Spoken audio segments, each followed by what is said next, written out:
आम्ही अनेक दिवसापासून सार्वजनिक बांधकाम विभागाला हे सांगू इच्छित आहोत का विनोबा भावे उड्डाण पूल एक शहराचा मुख्य मार्ग आहे। तिथे मोठे मोठे चिवकेने खड्डे पडलेले आहे। तुम्ही त्वरित त्याला डांबरीकरण करण्यात यावी, आमची हे मागणी होती। आमच्या शिष्टमंडळ अनेकदा आम्ही निवेदन दिले।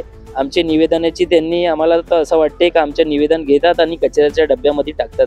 आम्ही 40चे जवळपास निवेदन दिले आहे त्यांना, आणि त्यांनी आतापर्यंत जेही काम केलं आहे ते फक्त लिपापोतीचं काम केलेलं आहे।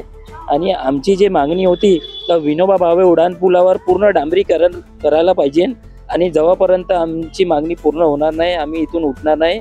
आम्ही आमच्या घराच्या समोरचे रोड बांधावं हे नाही म्हणत यांना, हे ठेकेदारीमध्ये पार्टनरशिप करतात। आमच्या कानावर हे गोष्ट आलेली आहे। बिलच्यासाठी कुठचेही रोड बांधतात हे, पण जे लोकांचे आरोग्याचा प्रश्न आहे, लोकांचा जीवाचा प्रश्न आहे, त्याकडे हे दुर्लक्ष करत आहे हे आम्हाला वाटत आहे। हे वर्ध्याची जनतेसोबत नाइंसाफी हे करत आहे। आम्हाला हे तुमच्या वतीने सांगू इच्छित आहे आम्ही। पुढील पवित्र याच्यापेक्षा तीव्र असेल आमचा